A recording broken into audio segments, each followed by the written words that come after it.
I'm Julie Baumgardner, and this is the Marriage on the Daily podcast, the podcast designed to give you tools and encouragement to help you do married well on the daily.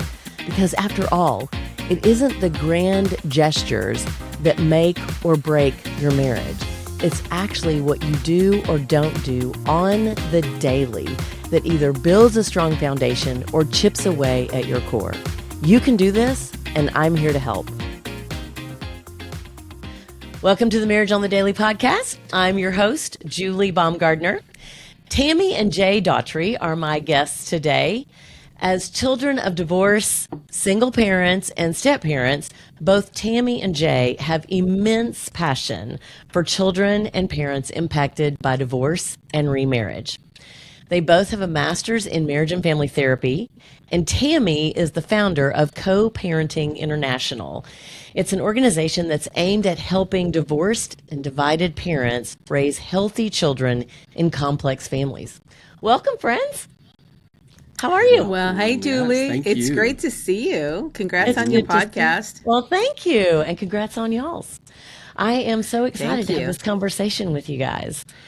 We are in a time where more people are in a step family situation than not. So I would love for you all to tell the audience how you came to do this work. And part of that story is that you both ended up as single parents. So I'll let you pick it up and share a bit. Sure. Well, that's a podcast all in its own, how I met Mr. Wonderful here. I do call him Mr. Wonderful. So yes. You know, because outside of a podcast, it's true. We're at lots there are of more conferences people who know me by Mr. Wonderful than know me by Jay. He is Mr. Wonderful. True. But kind of interesting.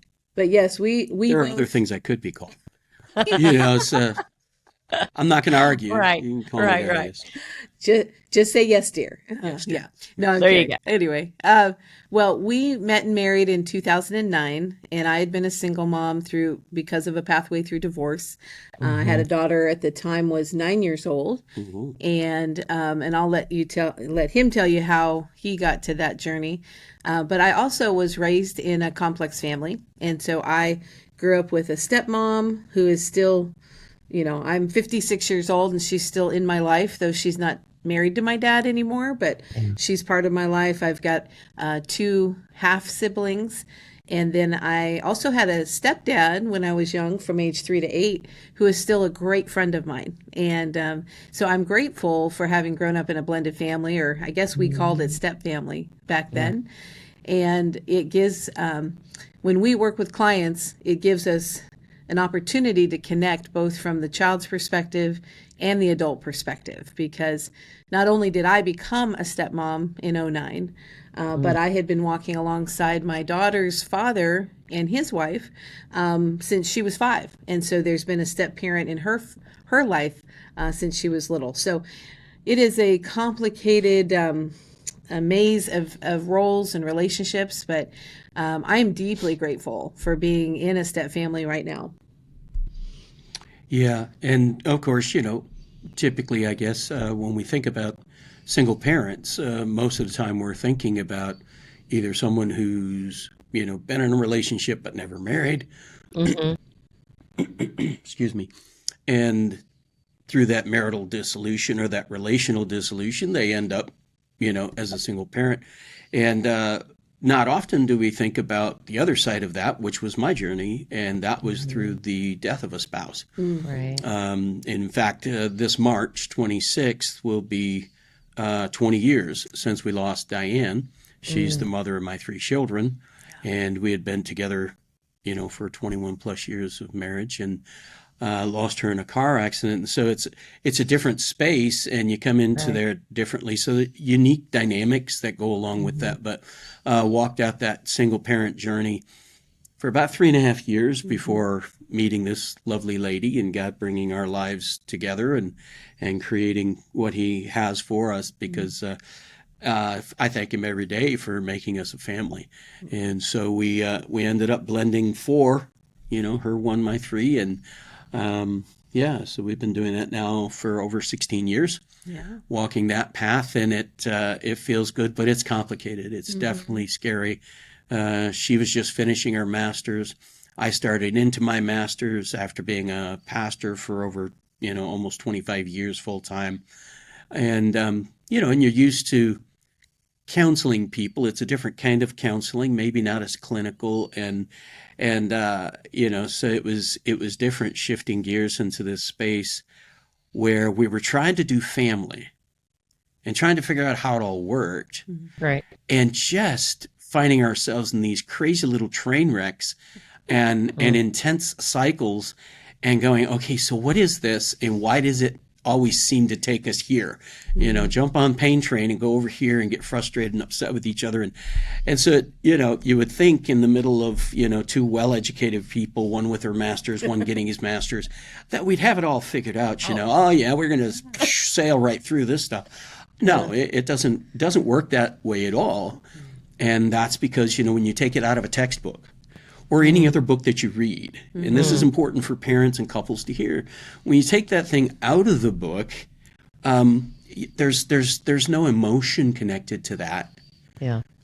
There's a longing, there's an ideal, there's a hope, right? I read this thing and I read that thing and I think, okay, sounds good. I think we can do that, right? Yeah. But getting it from here down to here, and having yourself positioned in a way emotionally that you are prepared. And that preparation comes between a combination of self-awareness and partner awareness, right? And getting a sense of what they need and how they need me to show up in order to keep them in the conversation. Yeah. That was really important and really hard for us to walk through that process. But I will say, part of what we had to figure out, and just by example,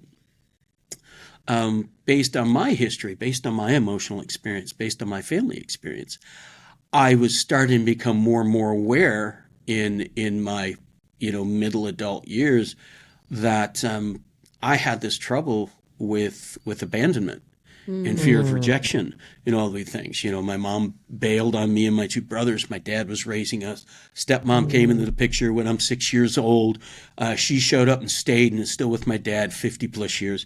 So she's our mom, and she was wonderful, and all of that was good. But there was this hole in each of our young souls and adult souls that said, where did she go and why didn't she love me? And you don't know how to articulate that, and you're just doing life, and all of a sudden you find, you start to get enough self-awareness that you go, oh, why did I act like that? And how come I felt this way? And so I was starting to get this sense of how that was playing out in my real life, how it was showing up in general, in work relationships and relationships in general, but then very specifically in this relationship. Yes. And realizing, oh, okay, so anytime I feel like she was rejecting me or pushing me away, absolutely triggered just all this anxiety and all this fear.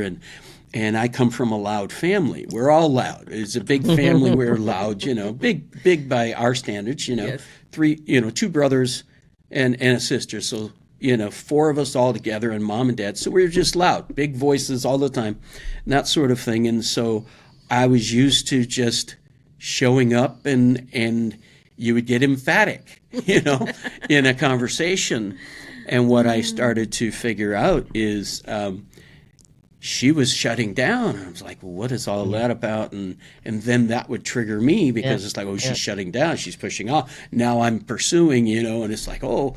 And so I don't know how many times we had to run that train before we started seeing what was happening and getting a sense of, she grew up with some really challenging circumstances in her family life. Mom and dad divorced before she was 1 year old. Her mom, had various relationships, and some of those were challenging. And so she had a sense of when things got loud. Yeah, it was dangerous. She didn't feel comfortable. She felt unsafe. Yeah. And so I show up the way I'm used to showing up, emphatic, and she started to feel fear Yeah. and back off. Well, Yeah. and I want to chime in real quick on Yeah. an interesting puzzle piece. I don't think I've ever talked about this specifically because we're talking a lot today about stepfamily and step-parents and being step-parents or having step-parents. And I mentioned in the intro, I've got this stepdad that I have stayed in touch with. He was in my life from age 3 to 8.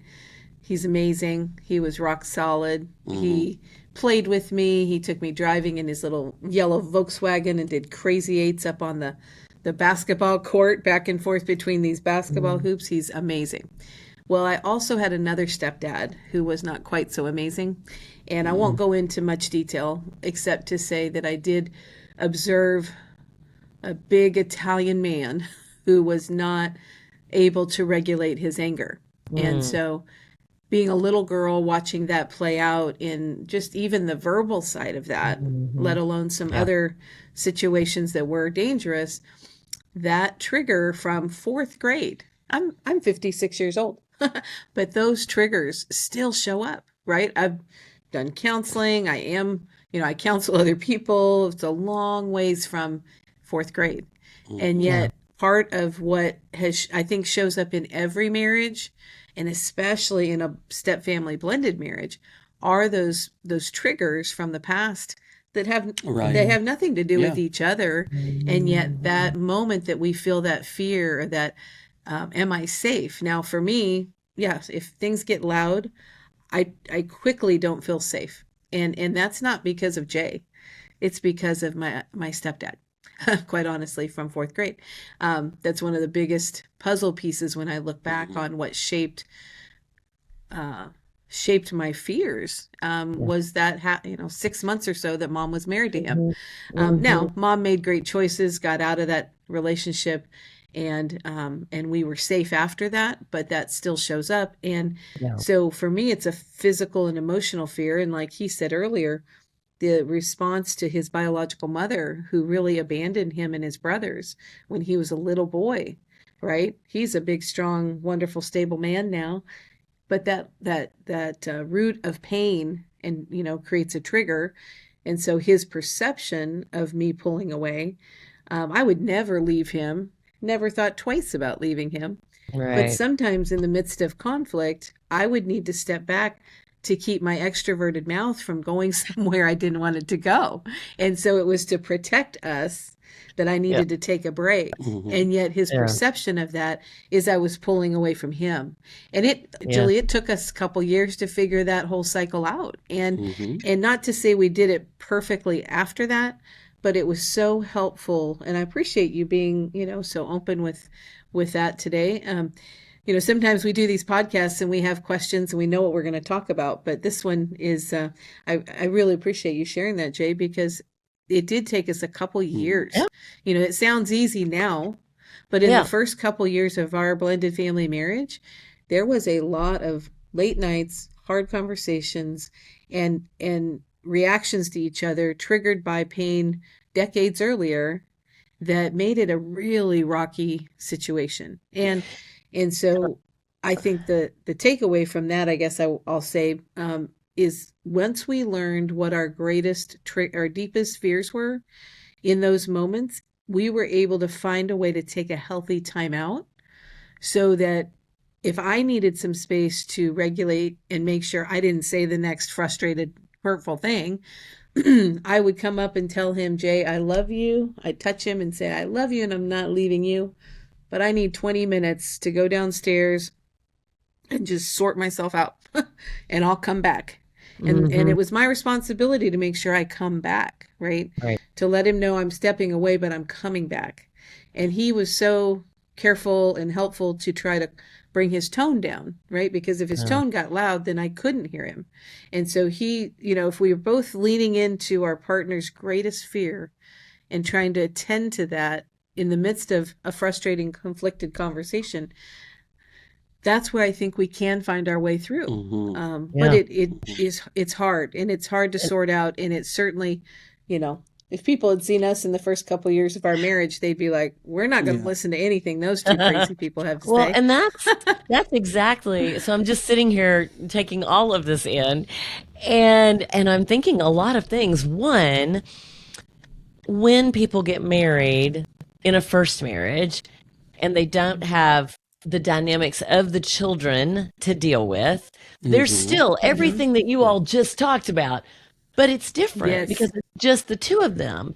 And so not only in this situation do you have the two of you and you're trying to figure that out, but your children, your child and Right. your children, Jay, are watching all of this. And so, Yes. one, I love that you lead with the fact that not only are you coming to this with personal experience, both as a child and then as an adult, but you also have the professional expertise. And in my mind, I think that that is a beautiful combination because I mean, I know my parents divorced, and that was gut wrenching for me. And I'll just never forget a professor looking at me when I was talking about I didn't want to go home for Christmas because the dynamic was just so painful. And he said, you know, I know that what you want to do is work with families, and so I wouldn't wish this on anybody, but you will have walked it personally, and that will mean something when you're sitting in front of someone who is experiencing a similar pain. So I think one of the things I would love for y'all to speak to, and you somewhat did it when you said, you've got to know yourself, know thyself, Yeah. and the what is going on in you so that you can engage in a healthy way with your spouse. I think what I'd love to hear you all talk about is as you come into this situation as a married couple and you have your children that you're also trying to bring together, if you will, and there's no forcing that. I mean, Right. it takes time. So how can couples be intentional about paying attention to their own marriage, which it's brand new and they're working on that, and at the same time not ignore the fact that you also have these children that you're trying to help gel? Well, first and foremost, before we dive into more, I want to highlight a resource that I did not know about until about 10 years ago and could have desperately enjoyed when we were dating and moving into our marriage. And Okay. that is a book by Diane Fromm called Step Parenting the Grieving Child. Yeah. It's an amazing resource. And Okay. I say for professionals who work with families, for friends who know friends who have had a loss of a parent, it's a great resource for anyone who cares about kids and families impacted by the loss of a parent. And the cover of the book is beautiful. It has a little girl on it.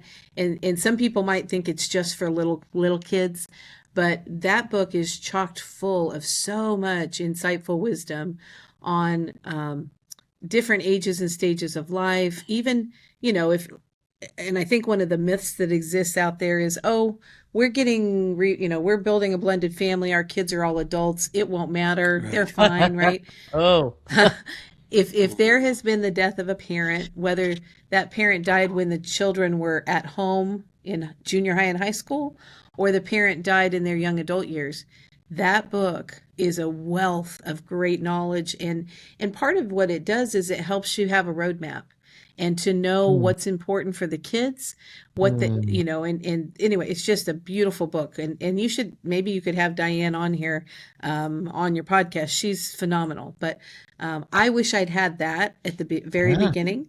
So I you for want to sharing always that. say that before I lose track of that, because it's just a great resource.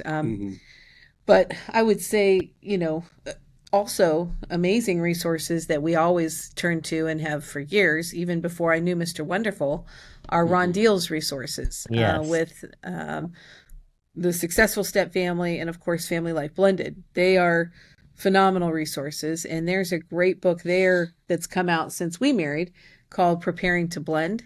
And Yes. again, if people are listening, that's a great one to grab onto. They also have one on the financial equation. I forget what it's called, but they took a financial planner, a therapist, and a lawyer, and they did a small book for blending couples and trying to figure out the financial part of that, because there's a lot of layers to that, whether you blend when kids are For young and sure. at home, or they're already out of the house and people worry about their inheritance, right? Money makes things sticky. So anyway, great resources out there. And thankfully, I knew Ron Deal and had been great friends with him, worked with him long before I met Mr. Wonderful. So I knew some tools and some ideas on how to try to navigate. But I'll let Jay talk about what he would say, because he can say it in 2 sentences. It takes me 47 paragraphs. Well, I don't know about that. You have a great way of weaving real life story into all of it, and so that's good. Never take that for granted, dear. You're a wonderful communicator. So yeah, kind of circling back a little bit, and starting here, I guess, is a great place to start, and that's with research, right? So I'm not going to bore everybody with a bunch of statistics or research, but I will say this: it's still true today, and it was when they first started looking at it. The number one factor for remarriage success. So if you go into a step family, whatever that looks like, or maybe you choose not to get married, but you start cohabitating and you share children, you've each had, a previous relationship. The number one factor that indicates that they will be successful is their couple bond. All the other factors are there that you would expect, right? But the couple bond is the thing that makes the difference. And going back to what you were saying earlier, Julie, about the idea, excuse me, about the idea of those lazy Saturday mornings, as we like to call them, right? So, we meet and we fall in love and wonder, and we have ourselves a lovely little time getting to know each other, and we get engaged, and so this is this process, and it's giving us time, and we're getting to know each other, we're getting to know each other's family, and then we get to know each other's family, we go, aha, that's why you're like this. Yeah. And we start figuring each other out, though, and then we have maybe a year or 2 or 3, depending on how specifically you are with your family planning, before the kids show up. Right. And so all of that time is creating a bond. When we talk about the science of love, that's attachment. And when we talk about attachment, how do we get so connected? And there's just wonderful physiological, neurological, emotional things that happen. So both our body and our emotions come together in this beautiful moment, creating through oxytocin and other things, this amazing connection. Right.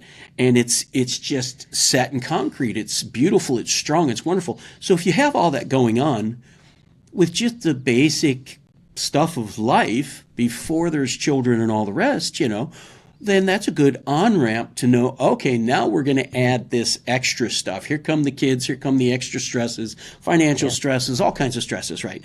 And we're more prepared for that because our couple bond is there. Now, on the other side of that, you start going into remarriage, you don't have that. Right. It's like, boom, we're instant family. And, Exactly. and in her case, she had a 9-year-old. She becomes a stepmom, and now she has a 20-year-old, a 15 going on 16, and a 12-year-old son, right? Boom. Okay. But this relationship is still just developing. Right. And if we use the word attachment to recognize, okay, we're talking about how strong our couple bond is, this attachment is developing. It's not fully solidified yet, right? Yet I have attachments to my child that are 100% locked down, right? That bio attachment is just not going anywhere. Same with hers, right? With Angelia. Same with me and mine, Amanda, Jenna, Jaron, right? And so we end up quite often having competing attachment challenges. Exactly. Right? Yeah. Because as soon as we start talking about discipline with any of those kiddos, we each come at it with a different lens. Yeah. Right? So if she's talking about Jaron, my son, my bio son, well, automatically I put on these lenses that I would call my biofog lenses. Because of my bioattachment, I'm in this nurturing place. I know this little guy. He's 17 now, but that doesn't matter. He used to be 7 months. And that's all I see all this history. I see who he is. I am looking in and beyond whatever the situation is, whatever the behavior is, whatever the unmet expectation is. I'm looking past that to see this little boy that I love so much. And so then I start to contextualize, let's call it. Oh, yeah, but, honey, I know his socks are still there on the floor, and you've talked to him about it 100 times, but he's in show choir, and he's got all these classes, and he does his homework, and then 3.5 hours of show choir, and he has to do more, and, it's just socks, right? I'm contextualizing. Why? That's all my biofog. It's super subjective, and it's driven by nurture, right? And over here, I then have what we call now step vision, right? So I put on my lenses and I see offenses quickly, objectively. They're black and white. There's no gray, and there's no excuse. And looking back on a lot of those moments, I know I was harsh, and I was because I didn't have the lifelong relationship with him or with the other two. Then when I saw those offenses, right, there was no excuse. Now, my biofog always showed up with my own daughter, Angelia, right? If she did something or didn't do something or didn't follow through, or we had an expectation that wasn't met, then I'm doing the same thing. And, but she's doing her homework, she's busy at school, et cetera, et cetera. And so we each had moments where biofog is how we saw it. And then quickly there was step vision. And then that whole competing attachment experience where, in real time, if you're trying to deliver something to a child about an unmet expectation, and one of you feels the other is being too harsh, and then, if that ever shows up, and let's say I'm dealing with something with one of Jay's kids, he feels like I'm being harsh. You can tell by how he talks to me. Then I'm upset with him because he's not standing in alignment with me. And you're on the crazy train. Yeah. There it goes. Now the couple bond is stressed. Yeah. Right. Because we're not quite solidified yet. And so I would say when folks are coming into, whether it's a first-time marriage or a second marriage, whatever that looks like, a remarriage of some kind, number one, that couple bond is critical. It starts with knowing myself, knowing my partner, leaning into my partner's need, right? We have a tendency to go, well, it's not about you, it's about me, okay? I feel this way, so you need to do it differently so I don't feel this way. Well, that's kind of true, but see, I need to own my own stuff. And then based on that, I need to respond differently. And so when I recognize that I'm getting emphatic in our conversation, and that the possibility is that if my tone or my voice level goes up any higher, it's going to close down her ears. She's not going to be able to hear me anymore. Well, that's not helpful. I want her to hear me, and I want to hear her, right? And so it's really critical. Part of developing that couple bond is that self-awareness, knowing your partner, leaning into their need. Why? To coddle them, to help them know, so that you start to develop a sense of safety with each other. To go, I have this challenge, and you show up for me in a way that helps me move past it. Now I feel safe with you. As opposed to triggering it, battering it, and it becomes just this unrelenting wall that gets built brick by brick every time we have those explosive moments and there's no repair. Yeah. And so now our couple bond is shattered. I'm just sitting here thinking, as you're talking about this, one, just practically, I think it's really important for couples to hear it is normal that the road is bumpy as you're Yes. trying to figure this out. Like there's nothing wrong with you. This is it's a bit of a bumpy road, even though you really, really love each other. And the other thing that I'm hearing you say is that this focus on your couple bond, that even though there are children in the picture in this scenario, that being intentional about nurturing your couple bond will in the end be immensely helpful to everyone, the whole entire family, because you are an us. And while the kids were there before, and it's like, hey, but she was mine first, and you got her second. Still, what you are trying to do is create the blend of this is us, and as a family, we're going to figure out how to walk the road together, not trying to quote unquote make you blend, if you will, but work through the process of how do we live together in a healthy way. Would that be an accurate recap? Okay. Oh, yeah. Absolutely. Absolutely, sure. And if I could add in 60 seconds or less, one of the puzzle pieces we didn't know at the beginning as much was part of what helps everybody blend is also intentionally planning for what we call bio time, meaning occasionally, maybe it's a Saturday, half a day. I do something with my daughter. He does something with his kids, or a few of them. The older one was in college at the time. But spending some one-on-one time with your biologically connected kiddos helps everybody feel secure as you're continuing to blend.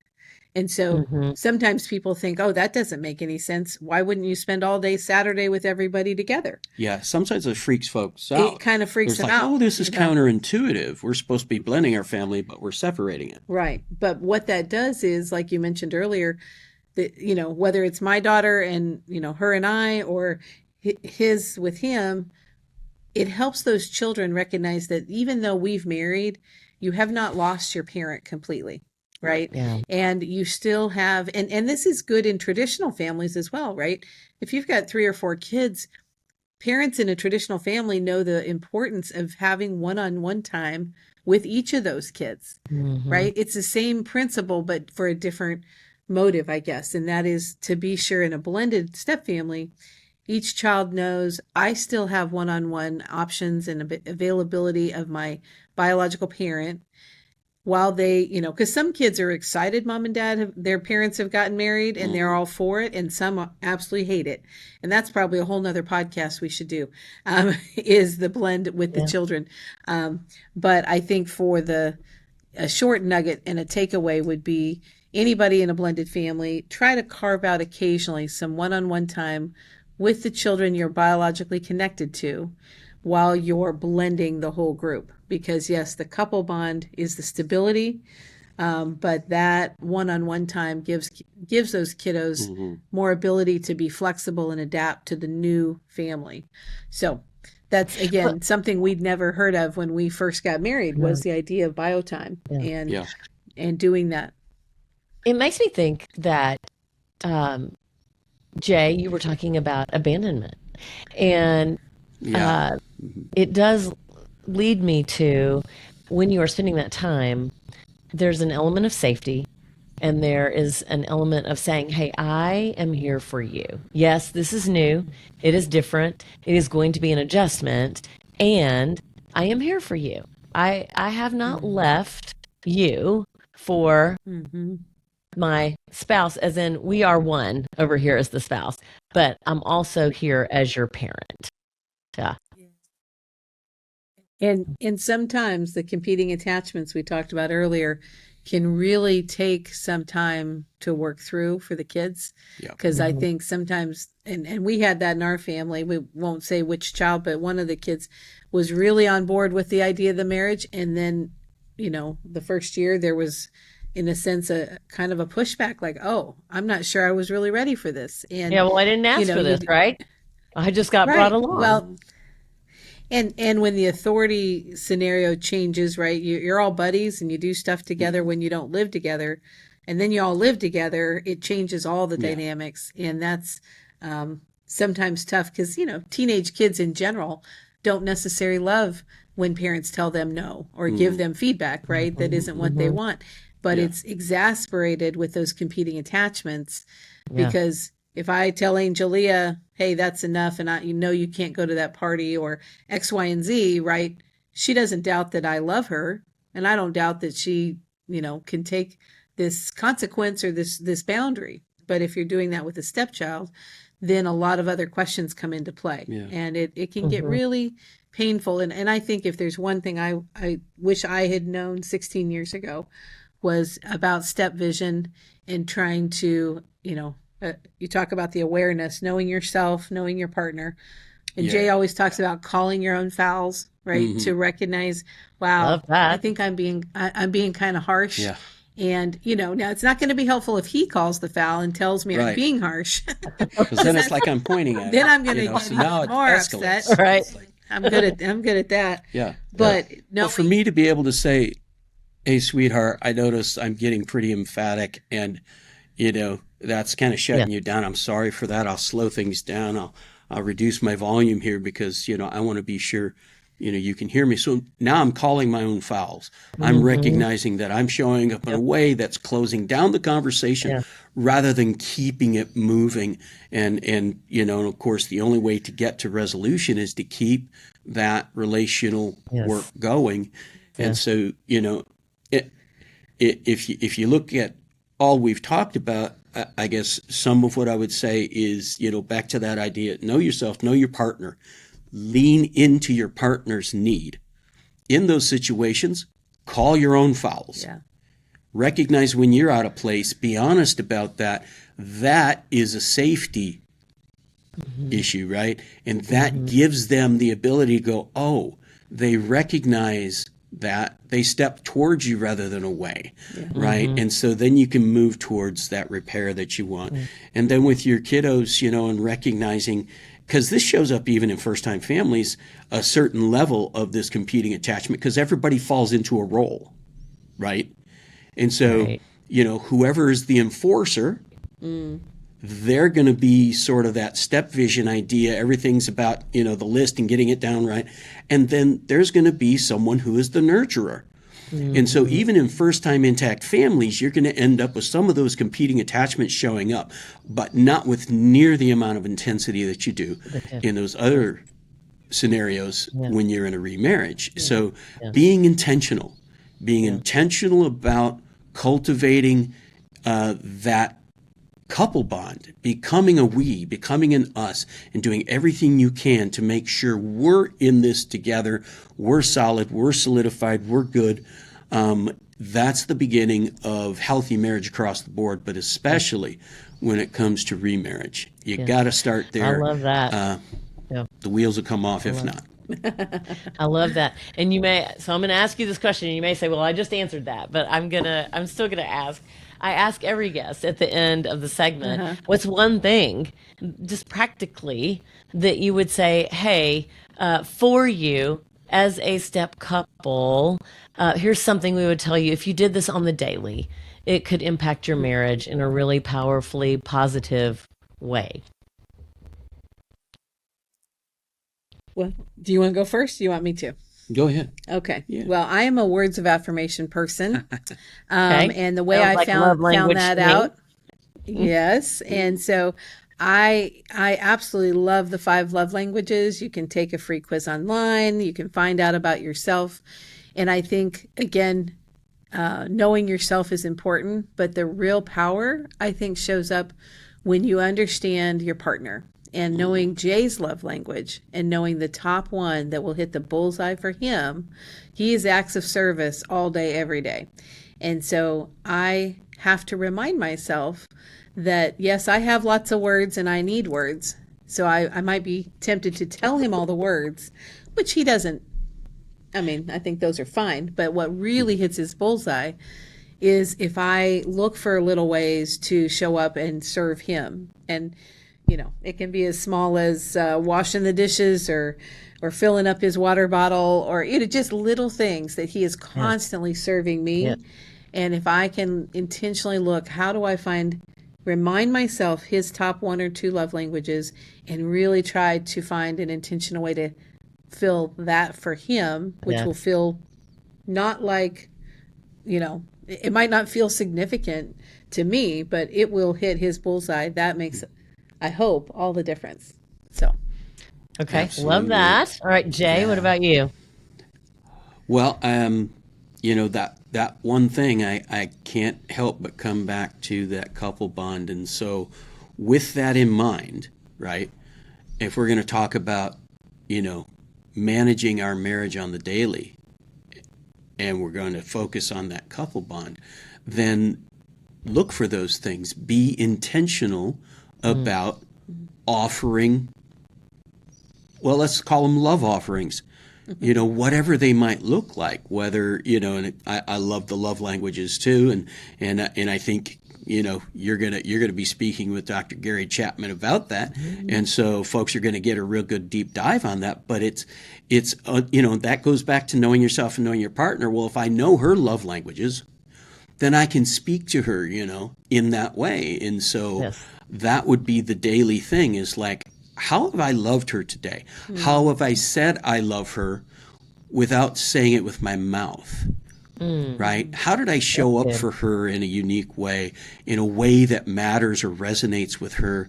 And in that is what keeps this here, because if at some point either one of us feel neglected, it's hard. It's hard to show up for each other when we feel like we're not being valued. And that's the point, right? Showing value to your spouse by giving some love offerings on a daily basis. That is going to keep the couple bond growing and strengthening itself. I love that. Thank you both for being with me today and for sharing. This was really insightful and helpful. So thank you all so much for joining me on Marriage on the Daily. You can visit marriageonthedaily.com to find the resources that we actually talked about. We'll also put those in the show notes. And if you enjoyed this episode, I would really appreciate it if you would share it with your friends, spread the word. That's how we grow, and we would be very grateful for that. And until next time, remember, it's the little things that matter on the daily in your marriage.